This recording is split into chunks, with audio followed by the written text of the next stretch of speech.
모임 이런 곳에서 이제 결산하고 또 그다음 내년을 해서 총회하고 또 조금 있으면 또 망연회하고 뭐 이런 매일 그냥 이 모임들이 있습니다. 다 간다고 한다면은 뭐 그냥 한정이 없을 것 같습니다. 어쨌든 이제 결산을 하고 한 해를 준비하는 어떤 그런 기간입니다. 자, 이런 시점에서 어떻게 마칠 것인가, 오늘 그런 제목으로서 말씀을 드립니다. 어떻습니까? 여러분들 한 해를 잘 마무리할 수 있는, 잘 마칠 수 있는 그런 준비가 되어 있습니까? 또 한 해를 점수를 한번 매겨본다고 한다면 올해의 점수는 어느 정도쯤 될 것 같습니까? 또 어느 정도 만족하다, 어느 정도 만족하십니까? 어떤 관점에서 이 한 해를 마무리하고 또 새해로 향해서 나아갈 수 있겠습니까? 오늘 말씀을 먼저 드린 것은 1년을 마치는 것을 이야기하는 것이고, 가장 중요한 것은 우리 인생, 우리의 이 삶 전체를 어떻게 마칠 것인가, 그런 것이 가장 중요한 것이겠죠. 자, 이러면은 어떻습니까? 지금까지 우리가 몇 년을 살아왔든지 간에 지금 현재까지는 어떻게 살아왔으며, 또 그 다음에 이제 내 남은 일생을 어떻게 살아갈 것인가, 이런 면에서 한번 계산을 해보는 것이 어떻겠습니까? 1년이 아니라 우리 지금까지의 나의 태어나서 지금까지 점수를 한번 매겨본다고 한다면 한 몇 점짜리 인생을 살아온 것 같습니까?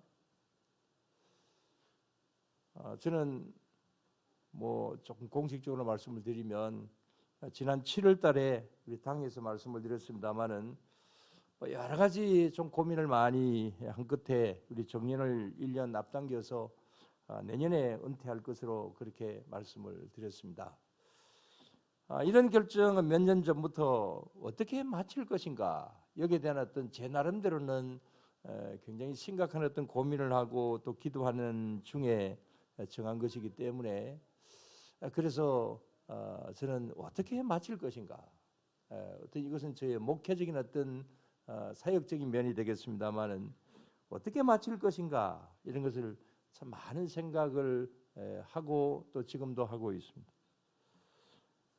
자, 이것은 목회적인 경우이지만은 저희 한평생도 역시 마찬가지죠. 앞으로 얼마나 살지는 모르겠습니다만은 언젠가는 그날이 있겠죠.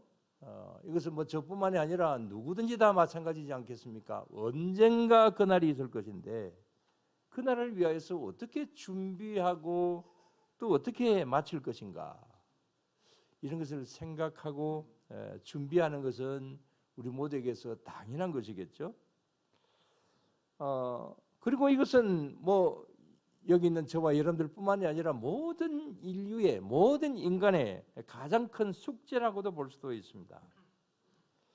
자, 어쨌든 뭐 1년의 마침이든 또 내 하는 일의 마침이든 또 더 크게 우리 인생 전체의 마침이 언제 있든지 우리의 삶의 마침이든 이 마침, 끝낸다, 마친다, 이런 관점에서 오늘 이 시간에 좀 생각을 해보고자 합니다.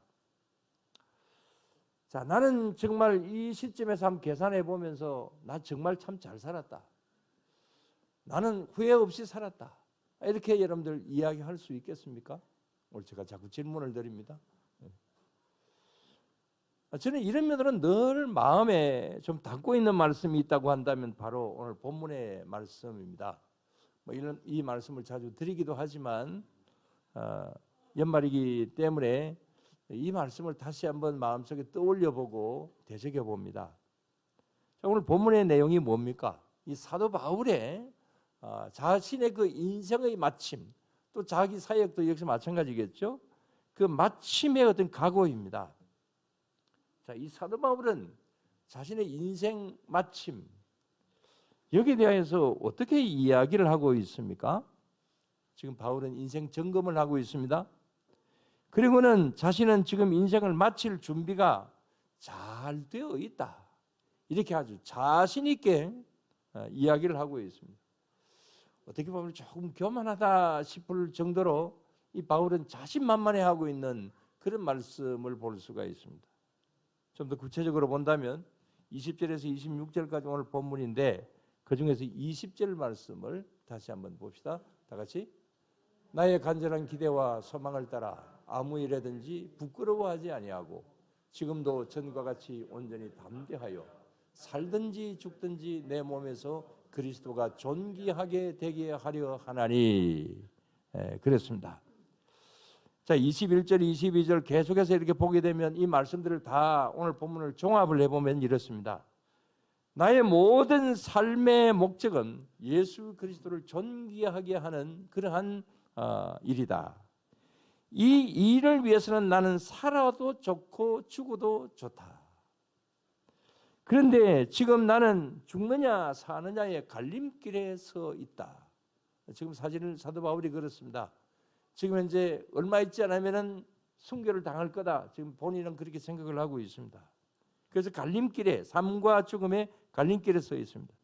그러나 죽어도 좋다. 왜냐하면 죽으면 천국에서 주님과 함께 영원히 살 것이기 때문이다. 또 살면 전도하기 때문에 그것도 괜찮다. 이런 면으로 나는 다 준비가 되어 있다. 이렇게 자신 있게 말하고 있습니다. 자, 바울의 이런 각오, 이런 자신 있게 말하는 이 말씀들을 보면서 여러분들 어떤 생각이 듭니까? 자, 지금 현재 여러분들 마음속에 한번 생각해 보세요. 나는 지금 이제 죽어도 좋아. 나는 마칠 준비가 되어 있다. 이렇게 자신 있게 말할 수 있겠습니까? 자, 오늘 저녁에 나는 죽어도 좋다. 그렇게 말씀하실 수 있는 분 손 들어보세요. 이렇게 자신 있게 이야기할 수 있는 사람 그렇게 많지 않을 겁니다. 근데 만약 자신 있다 이렇게 말을 하는 사람이 있다면 한 두 가지 부류로 이제 볼 수가 있을 것입니다. 한 경우는 바울처럼 정말 내가 돌아보니까 나는 하나님 앞에 정말 열심히 잘 살았어. 내가 할 수 있는 일을 내가 다 했다. 그래서 나는 하나님 앞에 지금 현재 죽어도 여한이 없다. 바울처럼 이렇게 하나님 앞에서 바로 살았다고 이렇게 이제 자신만만해하는 그런 사람도 있을 것이고, 그 다음은 또 이런 사람도 있습니다. 잘못 알고 잘못 믿고 잘못된 행동을 하면서 그러면서도 확신에 차 있는 사람들. 분명히 잘못했어요. 잘못했는데 자신은 잘못했다고 생각하지 않습니다. 가장 바르게 살아왔다고 생각을 합니다. 그리고 이 일을 위해서는 나는 죽어도 좋아 이렇게 생각하는 사람들도 있습니다. 예를 들면 지금 현재 이런 확신에 가득 차 있는 어떤 그런 가장 대표적인 사람들이 있다고 한다면 회교권의 테러리스트들이라 이렇게 볼 수 있습니다. 뭐 알카에다나 전에 IS 대원들 이런 사람들은 그냥 죽음을 불사하고 달려들죠. 폭탄을 안고 나는 죽어도 좋으니까 이제 저는 그들이 생각하는 어떤 이교도들, 잘못된 사람들, 그런 사람들을 같이 죽자. 테러리스트들입니다. 자, 이런 사람들의 그런 행동은 뭘까요? 그것은 자기 자신들의 그 믿음, 알라시를 위한다라고 하는 그런 확신 속에서 죽으면 천국 간다. 이렇게 생각을 하고 있기 때문에 그들도 역시 마찬가지로 죽음을 불사합니다. 그 중요한 이유 중에 하나는 그렇게 죽으면 보상이 있다고 생각을 합니다. 그 보상이 어떤 거냐? 코란 회교도들이 믿는 그 경전이 코란이죠. 코란 9장 111절에 보면은 회교도가 아닌 이교도들을 죽이면 천국에서 72명의 미녀들을 상으로 받는다. 이게 실제로 그들의 교리 속에 있습니다. 그러니까 내가 그들 나름대로 순교를 당하면 그러면 저 세상에서 72명의 아주 미녀들과 같이 산다. 한 명도 감당하기 힘든데 72명이나 상으로 받는다. 그래서 저들은 죽음을 불사합니다. 두려워하지 않습니다. 21년 전에 2001년 9월 11일에 뉴욕 세계무역센터 테러 사건, 뭐 너무나도 잘 알고 있는 사건이잖아요. 그 왜 그렇게 그들은 그렇게 이제 죽음을 불사하면서까지 그렇게 그런 짓을 합니까? 나름대로의 확신 속에 있기 때문에 그런 거죠. 자, 이렇게 볼 때에 죽을 준비가 되어 있다는 것도 어떤 의도의 준비냐에 따라서, 어떤 자세에 따라서 그렇게 하느냐에 따라서 그 결과는 엄청난 차이가 온다, 이런 사실을 볼 수가 있죠. 예를 들어 바울처럼 올바른 마침의 준비, 정말 자신에게 주어진 그 사명을 다하기 위해서 정말 헌신적이고 죽음을 불사한 그러한 가운데서 인생을 마치는 것, 그것을 뭐라 그럽니까? 바울의 경우로 본다고 한다면 그것을 우리는 순교라고 이야기를 합니다. 그러나 테러리스트들이나 아이에스들처럼 그렇게 죽는 것은 그들은 순교라고 하지만, 그러나 객관적인 면으로 볼 때는 그것은 순교가 아니라 잘못된 믿음에서 오는 무슨 죽음이라고 말을 할까요? 무슨 죽음? 그 개죽음이죠, 그는. 그래서 오늘 말씀드릴 이 마침의 준비는 가장 정상적인 마침, 가장 정상적으로 우리가 어떻게 맞을 것이냐, 여기에 대한 그런 말씀입니다. 그럼 그 정상적인 마침이 뭘까요? 그것은 자신에게 주어진 사명에 충실하는 것이다, 이렇게 한마디로 말씀을 드릴 수 있겠습니다. 자신에게 주어진 사명에 충실하는 것. 오늘 여기 사도 바울이 본문에서 말씀하고 있는 것이 바로 그거죠. 자, 바울이 오늘 본문에서 강조하고 있는 자신이 받은 사명은 무엇이라고 말을 하고 있습니까? 아까 말씀을 드린 대로 20절에 보면은 여기 보면 자신의 사명은 자신을 통하여서 누가 존귀하게? 그리스도가 존귀하게 되는 일. 자신을 통하여서 그리스도가 존귀하게 되는 일, 이것이 자신의 사명이다, 이렇게 말을 하고 있습니다. 뭐 지금으로 보면 이것은 저와 같은 목회자의 사명이다, 이렇게 볼 수 있습니다. 하나님의 말씀을 전하고 이 일을 위해서는 지금 죽어도 좋다, 그런 사명을 이야기하는 것이죠. 자, 이런 사명에 있어서 이 사도 바울은 마칠 준비가 되어 있다, 이렇게 자신만만하게 이야기를 하고 있습니다. 자, 그렇다면 여러분들의 사명은 무엇입니까? 뭐 각자 다르겠죠? 뭐 성별에 따라서 다를 수가 있고, 그 다음에 직업도 다르고 하는 일도 각각 다릅니다. 그러나 여러분들이 하시는 일이 뭐 어떤 직업이든 상관이 없이 그것이 긍정적이고 그것이 바람직한 일이라고 한다면 그 일들은 다 하나님이 맡겨주신 일이다. 그것이 바로 하나님 맡겨주신 천직이다. 이 사실을 믿으시기를 바랍니다. 교회 일만 하나님의 일이고 여러분들 직장의 일은 하나님의 일이 아니다, 그렇게 생각하시면 안 됩니다. 각자에게 주어진 그 직업의 그 현실 속에서 그것이 긍정적이고 바람직하고 이 세상을 밝게 만드는 하나의 생산적인 것이라고 한다면 그건 다 하나님께서 맡기신 일인 거지요. 그래서 그런 일들에 다 충실하고 있다고 한다면 그것은 잘 준비하는 것이다. 여러분 이 사실을 믿으시기를 바랍니다. 예를 들어서 여러분들이 직장에서 큰 문제 없이 잘 지내고 계신다든지, 또 그 일에 대해서 열심히 하신다든지, 또 그 다음에 그 일에 대해서 잘 퇴직을 하셨다든지, 그것은 잘 마쳤다, 이렇게 볼 수가 있고, 또 올 한 해도 내가 가정에 있든지 아니면은 뭐 나의 어떤 삶에 있어서 나름대로는 그래도 충실하게 건전하게 살아왔다, 그러면 그것은 잘 마친 겁니다. 또 교회에서도 맡은 직분이 있다고 한다면 그 일들을 위하여서 내가 그래도 열심히 노력을 했다, 그러면 그 올해 잘 마치는 겁니다. 그래서 여러분 이렇게 우리가 1년을 계산하면서 또 지금까지 내가 살아왔던 그 모든 삶의 과정 속에서 그래도 건전하게 플러스 마이너스해서 우리가 이제 플러스 점수가 더 많다고 한다면 그건 하나님께서 칭찬하실 만은 합니다.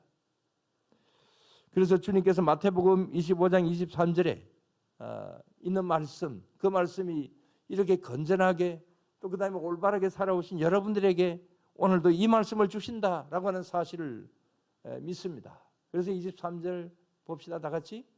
그 주인이 이르되 잘하였도다 착하고 충성된 종아 내가 작은 일에 충성하였으며 내가 많은 것으로 내게 맡기리니 내 주인의 즐거움에 참여할지어다 하고, 이 말씀이 건전하게 열심으로 살아오신 여러분들에게 주시는 하나님의 말씀이다. 여러분들 이 사실을 믿으시기를 바랍니다. 그러나 그렇지 않는 사람들도 많이 있죠. 세상에는 결과가 나쁜 사람들도 너무 많습니다.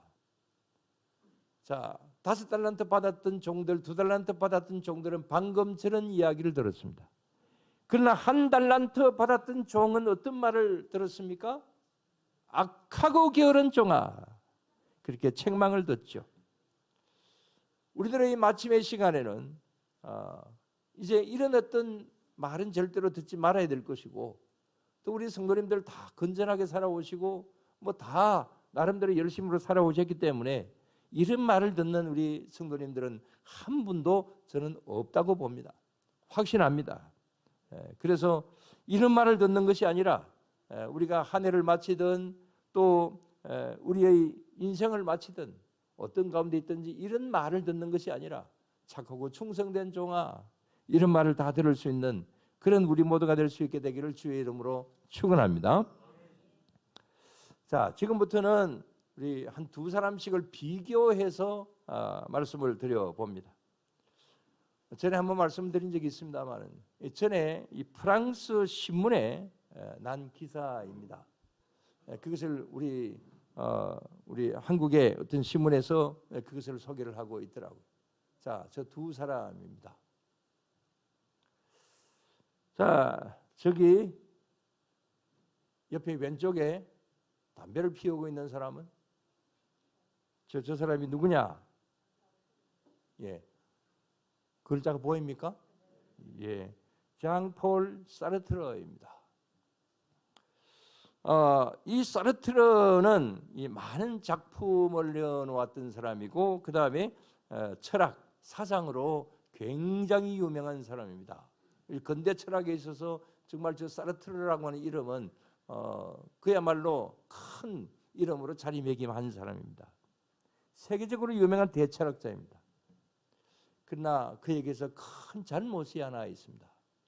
그건 뭐냐면은 하나님이 없다, 무신론을 가르쳤습니다. 무신론자입니다. 근데 그의 명성은 굉장히 크지만 그의 마지막은 아주 비참했습니다. 항상 이제 바다의 그 개와 낙지가 자기의 몸을 감싸고 뭐 자기를 물어뜯고 어떤 이런 어떤 환상에 시달렸다고 합니다. 그래서 늘 이러면서 우울증에 시달렸다고 합니다. 결국 마지막에 눈이 멀고 폐암으로 이 세상을 마치게 되었는데, 그래서 그 신문에는 이렇게 이 사르트르를 이렇게 평가를 하고 있습니다. 사르트르는 세계적인 대철학자였지만 그는 비참했고 실패한 인생을 살았다. 왜냐하면 그에게는 돌아갈 고향이 없었기 때문이다. 그 프랑스 신문이 뭐 교회계통의 신문인지는 모르겠습니다만은 아무튼 마지막 평가가 그에게는 돌아갈 고향이 없었기 때문에 그래서 그의 삶은 실패한 인생이었다. 어떤 이런 면으로 소개를 하고 있습니다. 자, 그 다음은 그 신문에서 바로 저기 두 사람을 저렇게 대비를 시켜놓고 있는데 오른쪽에 있는 사람입니다. 가끔 말씀을 드리는 나와 있죠. 디트리 보네퍼입니다. 우리 최 목사님 물어보면 잘 가르쳐 줄 겁니다. 보네퍼에 대해서. 저기서 논문을 쓰고 있으니까. 자, 이 보네퍼, 이 사르트르와 같은 시대에 살았던 사람입니다. 독일의 유명한 신학자입니다. 이 사람에게 특징이 있다고 한다면 히틀러를 죽이겠다고 이제 쫓아다녔고, 그 다음에 나치 정부에 항거하다가 잡혀서 교도소 생활을 하다가 결국은 사형을 당해서 죽었습니다. 그러나 그는 사형을 당해서 죽는 그 시간에도 아주 평안했고, 그의 인생은 잘 준비된 그런 아름다운 마침이었습니다. 왜냐? 이 신문에서는 이렇게 평가를 하고 있습니다. 그에게는 돌아갈 고향이 있었다, 없었다? 있었다. 사르트르와의 차이점이 그겁니다. 돌아갈 고향이 없었다와 돌아갈 고향이 있었다입니다. 그 다음 또 두 인물을 한번 비교를 해봅니다. 자, 왼쪽에 있는 분을 모르는 분은 간첩입니다. 누구십니까? 예, 예수님이 있습니다. 자, 옆에 있는 사람은 아주 크게 나와 있습니다. 세계의 정복자 알렉산더 대왕입니다. 자, 이 두 인물의 공통점과 차이점, 자, 한번 발견해 봅니다. 공통점이 있다고 한다면 어떤 공통점이 있을까요? 첫 번째 공통점. 예? 젊었다. 예. 맞습니다. 그 말씀이 답입니다. 젊었는데 몇 살? 두 인물 다 33세에 죽었습니다. 그야말로 젊은 나이에 이 세상을 마쳤습니다. 또 하나의 공통점이 있습니다. 어떤 공통점이 있을까요? 요즘 시험철이거든요. 대학교 시험철인데 시험 합치고 공통점.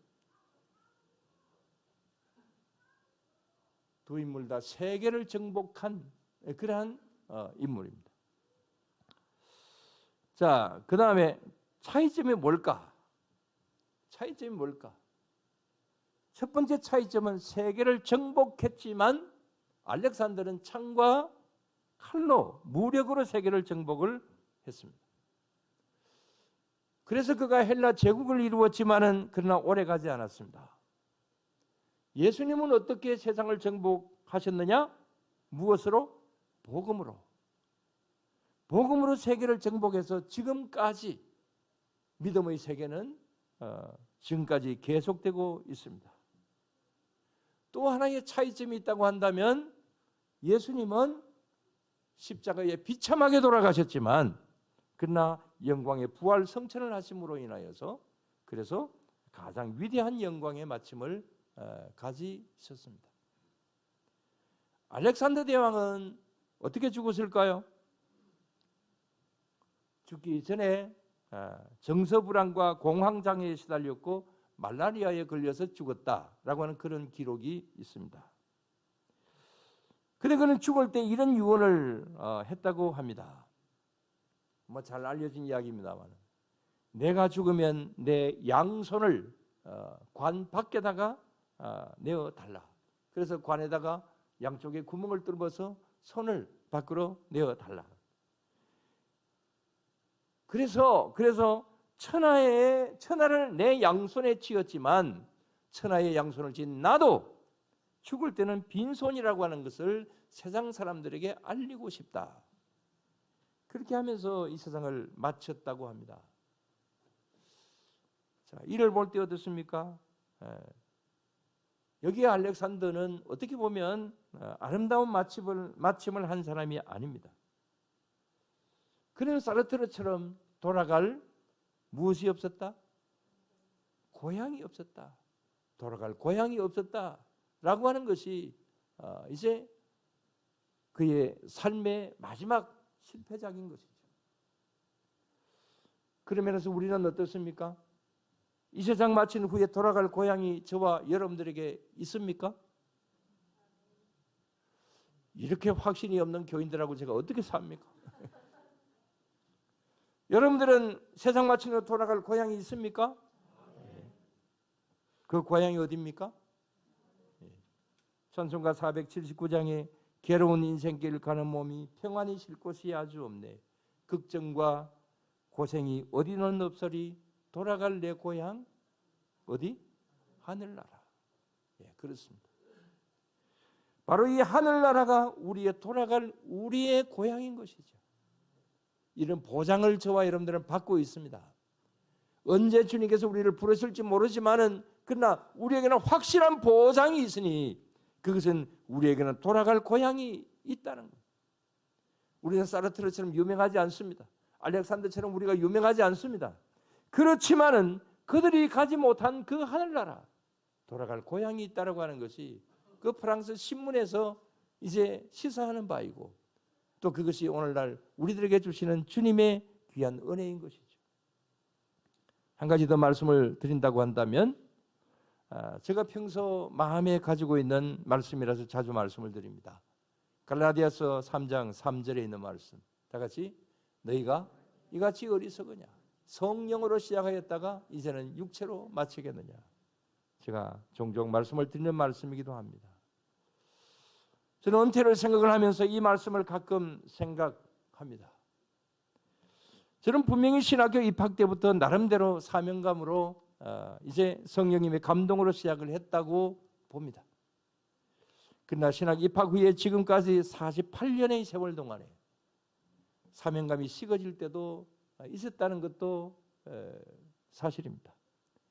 경제적으로 너무 힘들고 목회 사역에 어려움이 올 때는 때로는 육체적인 그런 소유욕이 내 마음에 자리 잡을 때도 있다는 것도 고백합니다. 어떤 때는 혹시 이러다가 정말 성령으로 시작했다가 육체로 마칠 것이 아닌가 그런 걱정이 되기도 했습니다. 그러나 그래서 계속 새벽기도 마치고 일어나면서 전에 말씀드린 적이 있습니다만은 거의 매일 하나님 오늘도 나 자신과의 싸움에서 승리자가 되게 해주십시오. 그렇게 나름대로 구호를 외치고 하루를 출발합니다. 정말 저 자신도 그렇지만은 저는 이런 분들을 정말 너무 많이 봅니다. 분명히 성령으로 시작을 했는데 육체로 끝나버리는 이런 사람들 많이 봅니다. 우리 모두 이런 사람은 되지 않기를 바랍니다. 비록 우리가 시작할 때는 좀 부족하게 시작했다 할지라도 또 과정에 조금 부족함이 있었다고 할지라도 우리의 끝은 성령님으로 맞춰지는 그런 가운데 있어야 될 줄로 믿습니다. 올 한 해도 어떻습니까? 맞춰가는 이 시점에서 우리는 정말 성령으로 시작했다가 혹시 육체로 맞춰지는 그런 가운데 있지는 않습니까? 우리의 지금까지 일생은 어떠하고 우리의 남은 일생은 어떠해야 되겠습니까? 우리는 뭐 열매가 있든지 없든지 하늘나라는 보장이 되어 있습니다. 돌아갈 내 고향이 있는 것은 분명히 보장되어 있습니다. 그러나 그때에 주님 부르시는 그날에 우리가 너무 열매 없이 주님 앞에 선다면 좀 부끄럽지 않겠습니까? 구원은 받기는 받지만 좀 부끄러운 구원이지 않겠습니까? 그렇게 되는 것이 아니라 우리가 1년을 마무리하면서 또 우리 남은 생애를 우리가 어떻게 마칠 것인가 라고 하는 것을 준비하며 살아가면서 알찬 열매 가득 맺어서 하나님께 드리고 우리도 하나님께 많은 것을 받을 수 있는 그런 우리 모두가 다 되어야 될 줄로 믿습니다. 우리 모두 그렇게 될 수 있게 되기를 주의 이름으로 축원합니다. 기도드리겠습니다. 하나님 아버지